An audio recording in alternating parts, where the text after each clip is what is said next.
अगला चैप्टर है हम लोगों का पवन, है ना। देखो जहां पर भी समझ में नहीं आया ना, अपोज करना, कोई दिक्कत नहीं उसमें, ठीक। पवन, ठीक।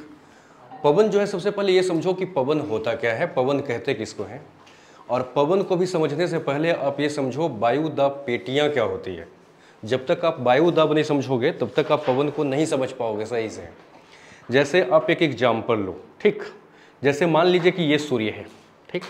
तो पृथ्वी के पास कितने तरह की गति होती है, दो तरह की। एक तो ये अपने अक्ष पर ही घूमता है, और दूसरा अक्ष पे घूमने के साथ साथ ऐसे भी घूमता है, नहीं। तो जो ये अक्ष पे घूमती है उस गति को क्या बोलते हैं, रोटेशन। ये रोटेशन है, और ये क्या है, रिवॉल्यूशन, ठीक। तो एक्चुअली जो सूर्य के चारों तरफ जो पृथ्वी क्या करती है, रिवॉल्व करती है, वो एक चक्कर रिवॉल्व होने में कितना टाइम लगता है, 365 दिन, मतलब 1 साल लगता है, ठीक है। लेकिन स्थिति क्या है कि जरा सोच कर देखो कि इसी ग्राफ को मैं यहां बनाता हूं, ठीक। जैसे मान लीजिए कि ये सूर्य है, ठीक, ये सन है, और अर्थ जो है क्या कर रही है, पृथ्वी जो है वो चारों तरफ सूर्य का क्या कर रही है, चक्कर काट रही है, नहीं। मतलब कि यहां से मूव करते करते यहां आ गई, यहां से मूव करते करते यहां आ गई, और यहां से मूव करते करते यहां और यहां, नहीं। ये टोटल कितना टाइम लग जाता है इसको, 365 दिन, नहीं। तो ठीक उसी तरीके से यहां से यहां तक आने में कितना टाइम लगेगा, ये इतना लगेगा, 6 मंथ, नहीं। और फिर यहां से यहां वापस जाने में क्या होगा, 6 मंथ लगेगा। इसको आप एग्जैक्टली समझिएगा कि होता क्या है। जैसे ये सूर्य है, ये चक्कर ऐसे काट रही है, तो 6 महीने तक सूर्य जो है ना वो ऐसे रहेगी, पृथ्वी सूर्य के सामने ऐसे रहेगी। और जैसे ही 6 महीना इसका पूरा हो जाता है तो फिर ये उलट करके 6 महीना इसके सामने ऐसे चलती है, समझ रहे हैं। मतलब कि यहां से यहां तक वो ऐसे चलेगी, ठीक। और यहां से जब वापस आएगी तो सूर्य के सामने कौन सा हिस्सा आ जाएगा, ये झुका वाला हिस्सा। तो जरा सा सोच के देखो कि जिस समय पृथ्वी सूर्य के सामने ऐसे है तो ज्यादा से ज्यादा लाइट इस हिस्सा को मिलेगा कि इस हिस्सा को मिलेगा, इस हिस्सा को मिलेगा, नहीं। तो इस हिस्सा को मिलेगा, मतलब कौन सा गोलार्ध को मिलेगा, दक्षिणी गोलार्ध को। और जिस समय 6 महीने तक सूर्य के सामने ऐसे पृथ्वी चलेगी तो ज्यादा से ज्यादा लाइट किसको मिलेगा, ऊपर वाला हिस्सा को, इसको बोलते हैं, हाँ। तो 6 महीने सूर्य जो है, सूर्य की अधिकतम प्रकाश किसको मिलती है, उत्तरी गोलार्ध को, और 6 महीने किसको मिलती है, दक्षिणी गोलार्ध को। तो ये 6 महीने का जो ये स्थिति है इसको कहा जाता है उत्तरायण, नहीं, ये उत्तरायण है। और ये कब से कब तक रहता है, 21 मार्च से कहां तक, 23 सितंबर तक। तो 21 मार्च से 23 सितंबर जो है वो सूर्य उत्तरायण होता है। मतलब द मैक्सिमम रेज, नहीं, obtained by the northern hemisphere of the earth, यानी पृथ्वी का उत्तरी गोलार्ध सबसे ज्यादा लाइट को क्या करता है, प्राप्त करता है। और 6 महीने सूर्य कैसे चलती है, फिर ऐसे चल जाती है। तो ये सारा लाइट किसको मिलता है, दक्षिणी गोलार्ध को अधिकतम लाइट मिल जाता है। तो इसको क्या बोलते हैं, दक्षिणायन। तो सूर्य 6 महीने क्या रहते हैं बताओ, 6 महीने उत्तरायण और 6 महीने दक्षिणायन, ठीक। तो 6 महीने उत्तरायण रहने का मतलब क्या है कि पृथ्वी सालों भर क्या करती है, तो अपने ये विषुवत रेखा जो है उस पर सूर्य सालों भर लंबवत गिरती है। लेकिन जब उत्तरायण होता है तो ये लंबवत प्रकाश की किरण क्या होता है, थोड़ा ऊपर चढ़ जाती है। और जब दक्षिणायन होगी तो यही लंबवत प्रकाश की किरणें कहाँ जाएगी, नीचे आ जाएगी। तो एक्चुअली क्या है, सो देखिएगा, इसको भी थोड़ा सा हम लोग समझें कि ये अगर पृथ्वी है, ऐसे समझिएगा, ऐसे। और अभी पृथ्वी की स्थिति क्या है कि ये जो है वो क्या है, सूर्य जो है वो पृथ्वी का क्या है, उत्तरायण है मान लो। तो ये कितना डिग्री मान लेते हैं इसको हम, 0 डिग्री। 0 डिग्री मतलब विषुवत रेखा, इक्वेटर या भूमध्य रेखा, जो भी कहिए। और सूर्य अभी क्या है, उत्तरायण है। उत्तरायण मतलब ये थोड़ा सा सूर्य कहाँ खिसका हुआ है, ऊपर की तरफ। तो एक्चुअली क्या होता है कि ऊपर की तरफ खींचा हुआ मतलब ये 5 डिग्री तक, ठीक है, 5 डिग्री तक, ज्यादा से ज्यादा 5 डिग्री तक लंबवत जाएगी, समझ रहे हैं। और उसके बाद जब दक्षिणायन होती है तो 5 डिग्री तक कहाँ जाती है, नीचे आ जाती है।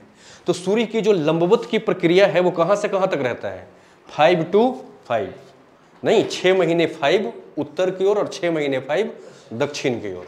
तो साल में ये इसकी स्थिति रहती है। मतलब कि ये वाला जो स्थिति है ना, इसमें क्या है कि सूर्य की प्रकाश की किरणें कैसे गिरते रहती है बताओ, लंबवत। लंबवत गिरने का मतलब, अच्छा एक चीज और बताओ, किसी भी चीज को अगर मैं ऐसे लंबवत गिराऊं, ऐसे यहाँ पे, मतलब लंबवत मतलब परपेंडिकुलर, सीधा, और किसी को थोड़ा सा ऐसे तिरछा गिराऊं, तो ये वाला जगह पर जो इफेक्ट पड़ेगा वो लंबवत में ज्यादा गिरने पर इफेक्ट पड़ेगा कि तिरछे गिरने में ज्यादा इफेक्ट पड़ेगा। क्यों? क्योंकि लंबवत में सारा का सारा पावर एक ही पॉइंट पर आता है, तो सारा ताकत तो कहां दे दिया, एक ही पॉइंट को। लेकिन जब ये चीज तिरछी जाती है तो इसकी पावर क्या हो जाती है, बट जाती है आसपास के एरिया में। तो जब लंबवत गिरती है तो यहाँ पर सूर्य की प्रकाश जो है वो क्या होती है, ज्यादा से ज्यादा इस एरिया को क्या कर देती है, गर्म कर देती है। तो ये वाला जो एरिया है वो बहुत ज़्यादा क्या है बताओ, हॉट है, बहुत ज़्यादा हॉट है।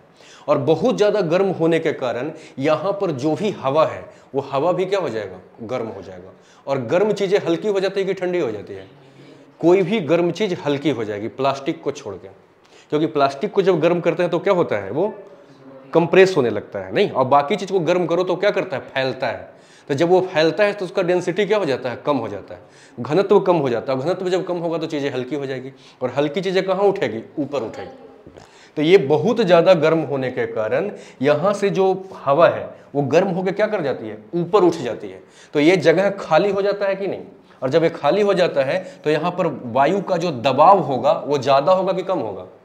जब हवा सारा के सारा ऊपर भाग गया तो पृथ्वी दबाव मुक्त हो गया कि इस पर दबाव लग रहा है, प्रेशर लग रहा है, कम हो गया। इसीलिए कहा जाता है कि ये जो है यहाँ पर निम्न वायुदाब होता है। निम्न वायुदाब मतलब लो प्रेशर। यहाँ पर वायुदाब कैसा होता है बताओ, निम्न होता है। कारण समझ रहे हैं क्यों? क्योंकि वायुदाब लगाने वाला कौन है, एयर। तो एयर नीचे की तरफ जो दबाता है ना उसी को बोलते हैं वायुदाब, समझ रहे हैं? अब ये हवा गर्म होकर के ऊपर उठ गया, तो ऊपर जब उठ गया तो यहाँ पर दबाव क्या हो गया, कम हो गया, दबाव से मुक्ति मिल गई। तो ये वाला हिस्सा क्या हो गया, निम्न वायुदाब की पेटी हो गई। लगता है नहीं समझ रहे हैं? अब जरा सा देखिएगा कि यही वायुदाब पेटियों को आपको क्या करना है, समझना है। तो इसको थोड़ा मैं बड़ा करके आपको समझाऊं कि वायुदाब की पेटियां जो है वो किस तरीके से बनता है। अब जैसे मान लेते हैं कि मैं एक अर्थ ले लूं, एक हम लोग क्या करें, पृथ्वी ले लें। देखिए ऐसे नहीं, ये मान लें कि एक बहुत बड़ा क्या है, पृथ्वी, ठीक। और ये जो पृथ्वी है तो इसके बीच वाला हिस्सा को आप क्या मानेंगे बताइए? ये क्या है आपका, ये विषुवत रेखा है। और आप जानते हैं कि ऊपर का 5 डिग्री और नीचे के 5 डिग्री ये बहुत ज़्यादा क्या है, गर्म वाला एरिया है, बहुत गर्म है। कारण क्या है, सूर्य के प्रकाश का परपेंडिकुलर आना, लंबवत आना, और बहुत ज़्यादा गर्म होने के कारण हवा ऊपर उठ चुकी है, इसलिए एरिया क्या हो गया है, हवा से खाली हो गया है। मतलब वायुदाब कैसा बन गया है, निम्न वायुदाब बन गया है, समझ रहे हैं? और इसी को कहा जाता है ITCZ, या इसको डोलड्रम भी कहा जाता है। डोलड्रम समझते हैं? यही आपका डोलड्रम। डोलड्रम का मतलब होता है शांत एरिया। तो ये शांत एरिया इसको कहा जाता है क्योंकि यहाँ पे हवा सतह पर कम होता है, एरिया शांत होता है, समझ गए? इसके बाद जब चीजें ऊपर उठती है तो ऊपर, अब हवा यहाँ से कहाँ उठ गया, ऊपर उठ गया। ऐसे मान लो ऊपर उठ गया। अब जब ऊपर उठेगा, समझ रहे हैं, तो ये हवा धीरे धीरे क्या करती है, ऐसे फैलती है। तो फैलने के बाद ये अपना तापमान को क्या करते जाएगी, घटाते जाएगी कि बढ़ाते जाएगी, घटाते जाएगी। तो जैसे जैसे ये ऊपर जाता है वैसे वैसे इसके तापमान क्या होने लगती है, घटने लगती है। और घटने का मतलब क्या हो गया, फिर से क्या होगा, सिकुड़ेगा। और सिकुड़ेगा तो चीज़ें क्या हो जाएगी, भारी हो जाएगी। और भारी चीज़ें कहाँ आएगी, नीचे आएगी। तो एक्चुअली क्या होता है कि ये हवा जो यहाँ से ऊपर उठा वो ऊपर जाकर के अपने टेम्परेचर को क्या करता है, खोने लगता है। और खोने के बाद ये भारी होने लगता है। और भारी होने के बाद ये आकर के पता है कहाँ बैठता है, यहाँ नीचे आकर बैठता है, इसके ऊपर। ये जो है एरिया आपका वो 30 से कहाँ तक है, 35 तक। ये 0 से 5, ये 30 से 35। तो जो यहाँ से हवा उठा था ना, ये हवा ठंडी होकर के नीचे बैठती है ऐसे, समझ रहे हैं? तो 30 से 35 उत्तर भी और 30 से 35 दक्षिण भी। लगता है नहीं समझे? ये भी आपका क्या है, 30 से 35 ये हवा, समझ गए? तो यहाँ पर हवा नीचे आके बैठेगी तो यहाँ पे वायुदाब बढ़ेगा कि घटेगा, बढ़ेगा। तो एक्चुअली क्या है कि यहाँ अगर LP समझ रहे हो, LP मतलब लो प्रेशर, तो इसके बीच में क्या बन जाएगा, HP हाई प्रेशर। यहाँ हाई प्रेशर क्यों बना, समझ गए? यहाँ से जो हवा उठी वो ठंडी होकर के नीचे गिरी और यहीं पे गिरी और इधर गिरी। तो ये वाला जोन क्या हो गया बताइए, हाई प्रेशर हो गया। अच्छा, आप जानते हो कि जैसे जैसे ऊपर की ओर जाते हैं टेम्परेचर घटता है कि बढ़ता है, घटता है। क्यों? क्योंकि सूर्य ऐसे है तो यहाँ तो परपेंडिकुलर दिया, यहाँ थोड़ा तिरछा दिया, और यहाँ तक तो लाइट लगभग एकदम लेट करके पहुँचता है, पहुँचता ही नहीं है लगभग, है ना? तो ये वाला जो एरिया है, ये वाला, ये क्या है बताओ, बहुत ज़्यादा ठंडा। तो जो बहुत ज़्यादा ठंडा एरिया है तो वहाँ पे टेम्परेचर बहुत लो है तो प्रेशर क्या होगा, बहुत हाई। टेम्परेचर और प्रेशर में उल्टा रिलेशन होता है, जहाँ टेम्परेचर लो होगा प्रेशर हाई होगा, समझ रहे? तो ये वाला जो है ना पॉइंट, यहाँ पर टेम्परेचर बहुत लो है क्योंकि ये ठंडा प्रदेश है, और बहुत लो होने के कारण यहाँ पर जो भी हवा है वो अचानक से बहुत ज़्यादा ठंडा हो गया। और बहुत ज़्यादा ठंडा चीज़ क्या हो जाता है, सिकुड़ जाता है, और सिकुड़ के भारी होकर नीचे बैठ जाता है। तो यहाँ पर भी क्या बन गया बताइए, हाई प्रेशर। यहाँ पर भी क्या बन गया, हाई प्रेशर। नहीं समझे? यहाँ इसके बीच में एक बेल्ट और है जो है 60 से 65, 60 से 65। अब खुद देखो कि यहाँ हाई है, यहाँ हाई है, तो ये वाला जोन किसका रहेगा, लो का। और लो होने का भी एक कारण है, क्या है सो देखिए। तो यहाँ पर भी क्या होता है, ये एक बीच में लो प्रेशर बन गया, कहाँ से कहाँ तक, 60 से 65। तो कितने बेल्ट बन गए, 5। इसके पीछे कुछ वैज्ञानिकों का कहना है 2 कारण, कि पृथ्वी जब घूमती है ना, तो घूमने का जो इफेक्ट होता है वो सबसे ज़्यादा यहीं पर होता है, क्योंकि जब कोई भी चीज़ ऐसे घूमेगी तो एक पॉइंट बन गया ऊपर आकर के, लेकिन यहाँ पर थोड़ा सा क्या है, चौड़ा सा प्लेट है, तो यहाँ पर बहुत ज़्यादा घूमने का प्रभाव होता है। तो जब कोई भी चीज़ गोल गोल घूमता है तो एक बाहर की तरफ फोर्स लगता है, तो यहाँ के हवा जो है वो बाहर के फोर्स से प्रभावित होकर के चारों तरफ ऐसे क्या कर गई, फैल गई। तो यहाँ पर हवा क्या हो गया, कम हो गया, इसलिए जोन किसका बन गया, लो प्रेशर का। समझ रहे हैं। तो यहाँ पर क्या है, high pressure, low pressure, high pressure, low pressure, ये 4 जोन आपका बन गया। नहीं 1 2 3 और नीचे से भी 3, नहीं ये इसी को बोलते हैं वायुदाब पेटियां, यही है वायुदाब पेटियां। तो वायुदाब पेटियां कहाँ कहाँ पे बनता है, एक 5 से 5 के बीच जो डोल्ड्रम है, जो कैसी वायुदाब पेटी है, बेहद निम्न वायुदाब पेटी। इसके ऊपर 30 से 35 जो है हाई प्रेशर की पेटी, इसके ऊपर 60 से 65 लो प्रेशर का पेटी, उसके ऊपर पोल पर क्या हो गया, हाई प्रेशर का पेटी। अब देखिए आपको पवन समझना बड़ा आसान हो जाएगा अगर इतना समझ गए तो। समझ रहे। अब देखिएगा पवन, पहली चीज को, पवन को इंग्लिश में क्या बोलते हैं, विंड है ना। तो जो ये विंड जो होता है यानी पवन जो होता है, ठीक है, ये पहली बात तो हम कहते किसको है, ठीक। हमेशा एक चीज याद रखिएगा कि इसके स्पीड पर भी कई बातें डिपेंड करता है। जैसे कोई एयर समझते हैं, हवा अगर धीरे धीरे गति से चल रहा हो, मतलब उसका स्पीड बहुत स्लो हो, आपके चेहरे पे लगता हो लेकिन ऐसा लगता हो कि मतलब हल्का सा टच करके चला गया, मतलब सुहावना सा लगता हो, तो उसको समीर कहा जाता है। When the speed of air is low, तब उसको क्या कहेंगे, समीर कहेंगे। And when the speed of air is very high, तब उसको आंधी तूफान जो बोलते हो, जब बहुत ज़्यादा होता है तो। और जब उसका स्पीड मॉडरेट रहता है, मॉडरेट समझते हैं, बीच में, ना बहुत ज़्यादा और ना बहुत कम, तब उसको क्या कहते हैं, पवन कहते हैं। समझ रहे हैं। तो पवन जो होता है ये हमारा, ये 2 तरह का पवन होता है, ठीक है। पवन को 2 हिस्सों में बांटा गया, ठीक। पवन किसको कह रहे हैं, समझ रहे हैं, चलती हुई हवा को ही क्या कहेंगे, वायु कहेंगे, पवन कहेंगे, ठीक। और पवन जो होता है ना, मतलब विंड जो होता है वो 2 तरह का होता है। एक होता है क्या चीज, जिसको हम लोग बोलते हैं प्रचलित पवन, ठीक है, प्रचलित, या इसी का दूसरा नाम है सनातनी। सनातनी मतलब समझ रहे हो ना, सदा चलने वाला। प्रचलित भी कहते हैं इसको, सनातनी भी कहते हैं इसको, या इसको अस्थाई पवन भी कहा जाता है, ठीक है। ये पहला प्रकार है, प्रचलित, सनातनी या अस्थाई। और दूसरा जो आपका हिस्सा है ये कहलाता है, जानते हो क्या, अस्थाई पवन। अस्थाई का मतलब क्या है, ये डायरेक्शन अपना कभी भी क्या करेगा, कभी भी चेंज करेगा, और इसकी डायरेक्शन हमेशा क्या रहेगी, फिक्स रहेगी। वैसी पवन जो अपना दिशा को कभी नहीं बदलता है, सालों भर एक ही दिशा में चलते रहता है, नहीं, तो उसको हम लोग क्या कहते हैं, उसको हम लोग बोलते हैं अस्थाई या प्रचलित या सनातनी। और जो अपने डायरेक्शन को क्या कर लेता है, बदल लेता है, उसको हम लोग क्या कहते हैं, अस्थाई। अब देखिएगा कि ये जो प्रचलित पवन है ना, ये होता है 3 प्रकार का। ये सबसे पहला कौन सा है, इसको बोलते हैं व्यापारिक पवन, जिसको आप लोग इंग्लिश में क्या बोलते थे, ट्रेड विंड, है ना, व्यापारिक पवन। दूसरा क्या था, व्यापारिक पवन के बाद पछुआ पवन, नहीं, दूसरा है पछुआ पवन, वेस्टर्न विंड, है ना, पछुआ पवन। और तीसरा है ध्रुवीय पवन। ध्रुवीय पवन को क्या बोलते हैं, पोलर विंड, है ना। मतलब क्या क्या हो गया, ट्रेड विंड, नहीं, वेस्टर्न विंड और पोलर विंड। ये तीनों का तीनों जो हवा है ना, वो किसका हिस्सा है, अस्थाई का। इसका मतलब क्या हुआ कि ये तीनों का डायरेक्शन सालों भर कभी चेंज नहीं होता, ये फिक्स डायरेक्शन में चलता है ऑलवेज, ठीक है। और ये वाला जो है ना अस्थाई पवन, ये 2 हिस्सों में बांटा जाता है। एक होता है मानसूनी पवन, मानसूनी समझते हैं, यानी मानसून के अनुसार, सीजन के अनुसार ये अपना डायरेक्शन क्या कर लेता है, बदल लेता है। और एक होता है स्थानीय पवन। स्थानीय पवन मतलब छोटे छोटे हिस्सों में चलने वाला पवन, जैसे कानपुर से उन्नाव चलने वाला, छोटे छोटे जगहों में चलने वाला, है ना, उसको स्थानीय पवन बोलते हैं। तो ये पवन का क्या है, हिस्सा है, ठीक है। अब जरा सा एक चीज और समझिएगा, पवन हमेशा कैसे चलेगा, लो प्रेशर से हाई प्रेशर की हाई प्रेशर से लो प्रेशर। तो हाई प्रेशर से लो प्रेशर के तरफ चलने वाली वायु को ही क्या कहते हैं, पवन कहते हैं। तो पवन का पहला हिस्सा क्या है, प्रचलित, सनातनी या अस्थाई। किसको कहते हैं बताओ, ये उसको कहते हैं जिसकी डायरेक्शन वर्ष भर यानी फुल ईयर यानी कंप्लीट ईयर इसका डायरेक्शन क्या रहता है, फिक्स रहता है। उसी को हम लोग क्या कहते हैं, प्रचलित पवन कहते हैं। प्रचलित पवन में पहला हिस्सा कौन सा था, ट्रेड विंड।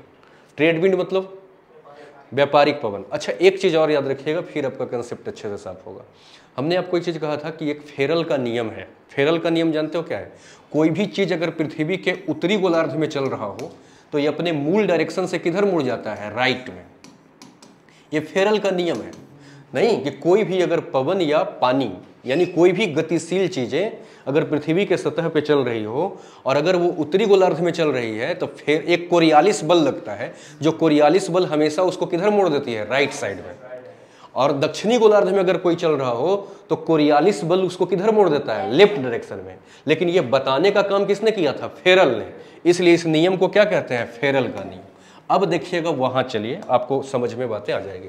सबसे पहला पवन कौन सा, व्यापारिक पवन। तो व्यापारिक पवन जो होता है वो पता है क्या होता है, ये जो आपका 30 से 35 है ना, यहां पर देखिए 30 से 35, ये हाई प्रेशर का जोन है कि लो प्रेशर का जोन है, ये तो हाई प्रेशर का बेल्ट है ना, ये वाला ये हाई प्रेशर का बेल्ट है।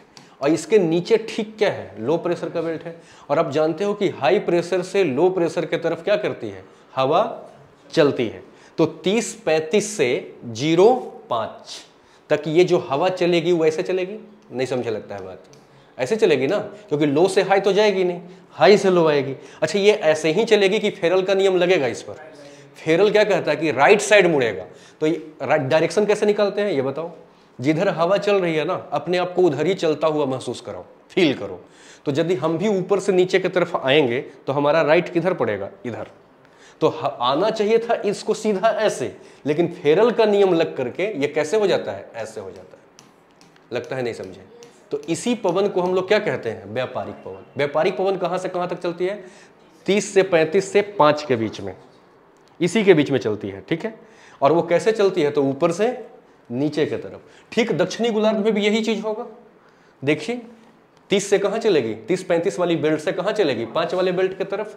तो ये कैसे जाएगी, ऐसे जाना चाहिए था इसको, लेकिन अब जानते हैं कि ये किधर मुड़ जाता है, लेफ्ट साइड। तो लेफ्ट इसका किधर पड़ेगा, ऐसे चलता हुआ महसूस करो, इधर पड़ेगा, तो ये ऐसे मुड़ जाएगा। नहीं तो ये जो है वो यही क्या कहलाता है बताओ, व्यापारिक पवन यही है, और कोई व्यापारिक पवन नहीं। अच्छा इसमें ना 2-3 बातें निकालना होता है। सबसे पहली बात निकालना होता है दिशा। ये वाला पवन देखो तो हम बात कर रहे हैं किसके लिए, उत्तरी गोलार्ध के लिए। उत्तरी गोलार्ध मतलब समझ रहे हैं क्या, नॉर्थ हेमिस्फीयर की हम बात कर रहे हैं, नॉर्दर्न हेमिस्फीयर का। तो नॉर्दर्न हेमिस्फीयर वाला कैसे आ रही है, देखो ऐसे आ रही है ना, उसकी डायरेक्शन कैसे है, ऐसे है ना। और जानते हो मैप के ऊपर में कि डायरेक्शन कुछ ऐसे होता है, देखो ऐसे। इसको बोलते हैं उत्तर, इसको बोलते हैं दक्षिण, इसको बोलते हैं पूरब और इसको बोलते हैं पश्चिम। नहीं तो एक बात बताओ, तो ये हवा आपको किधर से आते हुए महसूस हो रहा है, उत्तर पश्चिम से, सॉरी उत्तर पूर्व से। तो उत्तरी गोलार्ध में व्यापारिक पवन का दिशा किधर होता है बताओ, उत्तर पूर्व। तो व्यापारिक पवन को कई बार उत्तरी पूर्वी पवन भी कहा जाता है। तो व्यापारिक पवन जो उत्तरी गोलार्ध में चलती है उस पवन का दूसरा नाम क्या है, उत्तरी पूर्वी पवन। उत्तरी पूर्वी क्यों कह रहे हैं, क्योंकि ये ऐसा लग रहा है कि ये उत्तर पूर्व के तरफ से ही आ रहा है, तो ये उत्तरी पवन। अगर उलट के कोई पूछ दे कि ये उत्तरी पूर्वी से किधर चलती है, तो नीचे की तरफ आ रही है मतलब दक्षिणी, और इधर आ रही है मतलब पश्चिमी। तो ये कैसे चलती है बताओ, उत्तरी पूर्वी से दक्षिणी पश्चिमी में चलती है। लगता है नहीं समझे बात, ऐसे चलती है ना। ठीक इसमें जरा देखिए, तो ये वाला कैसे भाग रहा है, ऐसे भाग रहा है ना, ये देखिए ये इधर मुड़ रहा है। तो ये किधर से आ रहा है बताओ, दक्षिण या पूर्व, दक्षिण पूर्वी से। तो जो दक्षिणी गोलार्ध में व्यापारिक पवन चलती है उसका डायरेक्शन होता है दक्षिणी पूर्वी। लगता है नहीं समझे। और ये जा किधर रही है, उत्तरी पश्चिमी, उत्तरी पश्चिमी। लगता है नहीं समझे। तो अगर आपसे पूछा जाए कि व्यापारिक पवन किसको कहते हैं तो आपका उत्तर क्या होगा बताओ। इसका उत्तर होना चाहिए 30 to 35 का जो हाई प्रेशर का बेल्ट है, और नीचे में 0 से 5 के बीच में जो लो प्रेशर का बेल्ट है। नहीं, इसके बीच चलने वाली जो क्या है पवन है उसको हम लोग क्या कहते हैं, व्यापारिक पवन कहते हैं। इसकी जो डायरेक्शन होती है वो क्या होती है, उत्तर पूर्वी होती है, मतलब नॉर्थ ईस्ट होता है। और ये जाता किधर है, तो ये जाता है दक्षिण पश्चिम की तरफ। दक्षिणी गोलार्ध में यही पवन जो होता है उसका डायरेक्शन कैसे होता है, दक्षिण पूर्वी, और ये जाती किधर है, उत्तर पश्चिम। नहीं, इसी को हम लोग व्यापारिक पवन कहते हैं। व्यापारिक पवन इसको इसलिए कहा जाता है क्योंकि पुराने ज़माने में जिस समय लोगों के डायरेक्शन का नॉलेज इतना नहीं था, तो वो क्या करते थे, इसी पवन के सहारे नहीं व्यापार किया करते थे कि इधर जा रहा है तो इधर के जरिए वो सागरों में क्या करते थे, अपने नाव को उतार देते थे। नहीं, और इस हवा से धक्का खाते खाते चले जाते थे। इसीलिए इस क्षेत्र को क्या कहा जाता था, इस पवन को क्या कहा जाता था, व्यापारिक पवन कहा जाता था। व्यापारिक पवन समझ गए, यही है व्यापारिक पवन। तो व्यापारिक पवन कैसा पवन है बताओ। पहली बात तो कि व्यापारिक पवन किसका हिस्सा है, अस्थाई पवन का। नहीं, अच्छा एक चीज और देखिएगा, व्यापारिक तो समझ ही गए, डायरेक्शन भी निकालना आ रहा है ना आपको, इसमें भी देखिएगा डायरेक्शन ऐसे निकालना है आपको। अभी हम लोग देख रहे थे कि 30 से 35 मान लेते हैं, यहाँ पर ये 30 डिग्री वाला बेल्ट है और क्या है 35 वाला है, नीचे यहाँ पर 0 मान लेते हैं, तो इधर भी तो नीचे 30-35 रहेगा। ये जानबूझ के मैं थोड़ा सा बड़ा बना रहा हूँ ताकि ऊपर आपको दिखे। ये 30 से 35 मान लीजिए, और ऊपर में एक और बेल्ट कौन सा था बताओ, 60 से 65 था ना, 60 से 65, और ऊपर में क्या हो गया, ध्रुव। याद करो ये वाला जोन जो था वो किसका था, HP का था, और ये वाला जोन किसका है, LP का, ये याद है। और इधर नीचे भी क्या था बताओ, LP।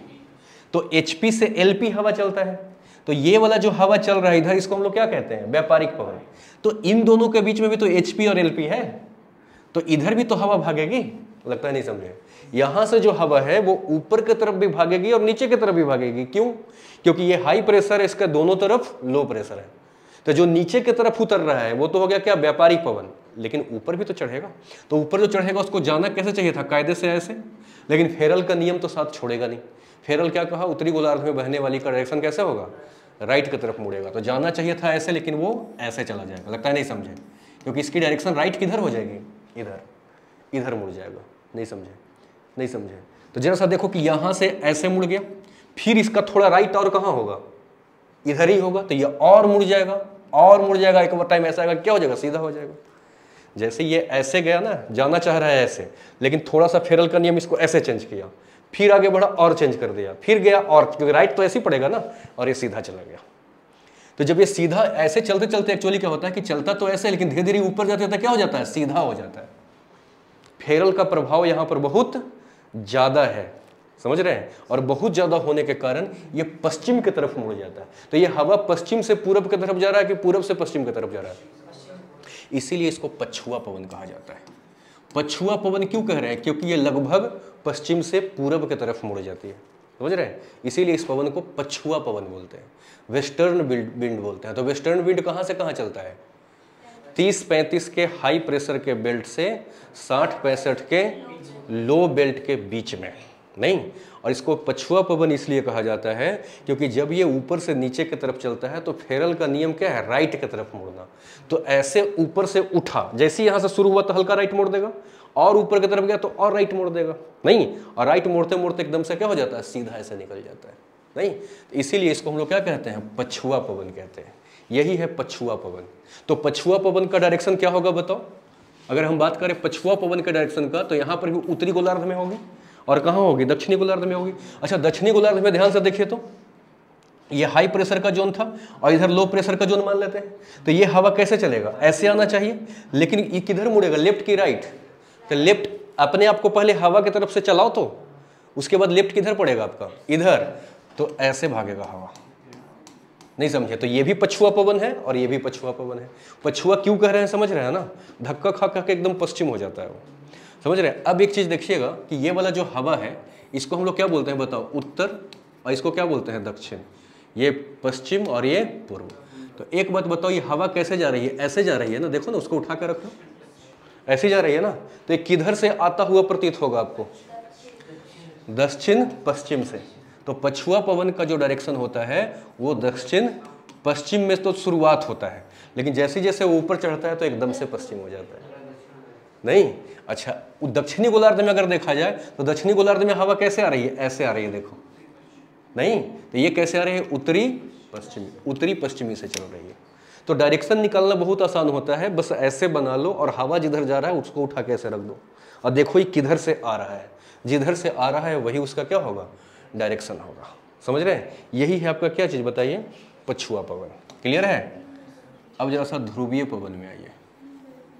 लगता है आप लोग नहीं समझ रहे हो। फिर से बनाएंगे ना ग्राफ तब आपको क्लियर हो जाएगा। पूरे पृथ्वी जो है वो हवा से आपको ढका हुआ दिखाई देगा, नहीं, क्योंकि कई तरह के पवन चलता है। अभी तो हम लोग प्रचलित ही पढ़ रहे हैं। ये पृथ्वी है। अगला ऊपर कौन सा बेल्ट था बताइए? 60 से 65। नीचे भी कुछ ऐसा ही था, नहीं था क्या? 60 से 65, नहीं, ये कौन सा हो गया? ध्रुव 90 और ये हो गया ध्रुव 90। बस फर्क है कि ये उत्तरी का है और ये दक्षिणी का है। अब एक बात बताओ कि यहाँ से आप खास करके देखेंगे, बस साइलेंट कर दीजिए, यहाँ से देखेंगे क्या कि ये जो है अपना कैसा जोन बना हुआ है बताओ? ये जोन जो बना हुआ है वो हाई प्रेशर का, नहीं, और ये जो जोन बना हुआ है ये हाई प्रेशर का, ये एलपी है ना, एलपी है। तो बताओ हवा किधर से किधर चलेगा? पोल से किधर? 65 की तरफ। तो जब ये चलेगा तो इसको आना तो ऐसे चाहिए था, लेकिन ये उत्तरी गोलार्ध की है कि दक्षिणी गोलार्ध है? तो उत्तरी गोलार्ध में किधर मुड़ता है? राइट की तरफ। तो ऊपर से नीचे आपका राइट किधर पड़ेगा? इधर। तो ये पोलर वाला जो हिस्सा है ना वो इधर आ जाता है, ऐसे। नहीं समझे? दक्षिणी गोलार्ध में ऐसे जाना चाहिए, तो हम भी ऐसे चल के देख लेते हैं, लेफ्ट किधर पड़ेगा? इधर। तो ये ऐसे चला जाएगा, नहीं। तो अगर पोलर विंड का आपसे डायरेक्शन पूछे तो आपने निकाल लोगे। पहले पूछा जाएगा आपसे क्या कि बताओ ध्रुवीय पवन का दिशा बताओ। तो आपका पहला सवाल क्या होना चाहिए? पहला सवाल ये होना चाहिए कौन सा वाला पूछ रहे हो, नॉर्थ वाला या साउथ वाला? तो अगर हमसे नॉर्थ वाला पूछा जाएगा तो ये पवन को उठा के ऐसे रखेंगे ना, देखो ऐसी तो आ रही है, तो बताओ इसका डायरेक्शन क्या होगा? ये नॉर्थ और ये ईस्ट। तो नॉर्थ और ईस्ट के बीच से ही तो आ रही है, तो इसका डायरेक्शन क्या हो गया? North east. और ये जा किधर रहा है? South west. ये साउथ वेस्ट की तरफ जा रहा है, नहीं समझे? ये वाला पवन कैसे मुड़ रहा है? ऐसे चल रहा है, तो इसको उठा करके ऐसे ही बहा दो। तो ये साउथ ईस्ट से क्या हो रहा है बताओ? आ रहा है। और इसको अगर जाने की पूछे तो क्या हो जाएगा? नॉर्थ, बोलो, वेस्ट। तो ये डायरेक्शन पर क्वेश्चन बहुत देखने को मिलेगा। कुछ मत करिएगा, पवन को उठा के बस ऐसे रख लीजिएगा, देखिए कि ये आ किधर से रहा है। और अगर जाने पे सवाल है कि किधर जा रहा है तो देख लेंगे इसका हेड किधर है, नहीं। अब देखिएगा ये 3 तरह की जो पवन थी अपनी, वो क्या थी बताओ? सनातनी पवन थी या प्रचलित पवन थी या अस्थाई पवन थी? क्योंकि ये सालों भर इसकी डायरेक्शन क्या रहती है? फिक्स रहती है। इसका एक फिक्स हम लोग अगर ग्राफ बनाएं, अगर एक ही साथ निकाल के दिखाना चाहें तो ये 0 डिग्री, नहीं, इसके ठीक ऊपर ये क्या होगा? 5, ये भी क्या? 5। इसको क्या नाम देंगे आप? ये डोल्ड्रम है। डोल्ड्रम क्यों है बताओ? डोल्ड्रम होने के पीछे कारण है क्योंकि यहाँ पे टेम्परेचर इतना ज़्यादा है कि गर्म होकर के सारा हवा क्या हो चुका है? ऊपर उठ चुका है। और जो ऊपर उठ चुका है तो ये क्षेत्र खाली हो गया है, मतलब शांत है। और शांत एरिया को ही क्या कहते हैं? डोल्ड्रम, या इसी को दूसरे शब्द में इंग्लिश वाले क्या कहते हैं? ITCZ, ठीक है, inter tropical converging zone, ITCZ होता है ये, समझ रहे हैं? और ये डोल्ड्रम या ITCZ खिसकते रहता है। जब उत्तरायण होगा तो उत्तर की तरफ, और जब दक्षिणायन होगा तो दक्षिण की तरफ, नहीं, ये फिक्स नहीं रहता। अच्छा, एक चीज और देखिएगा इसमें, हमने अभी एक बेल्ट और यहाँ पर हम लोगों ने बनाई थी, वो क्या था?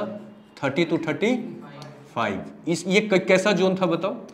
ये HP का जोन था, हाई प्रेशर का। इसके ऊपर कौन सा जोन था? 60 to 65। ये कैसा जोन था? लो प्रेशर का जोन था। और यहाँ 90 किसका जोन था? High pressure. ठीक नीचे भी तो ऐसे ही रहेगा ना। ये वाला किसके किसके बीच का है बताओ? 30 to 35। ऐसे ही रहेगा क्या? 60 to 65 का एक बेल्ट रहेगा, नहीं रहेगा? 60 to 65। ये सब देखो, ये सब जो है ना, ये बेल्ट है जहां पर हवा करके क्या कर गई है? बैठ गई है ना। अगर इसको मैं कहूं कि पवन को दिखाओ तो इजी है।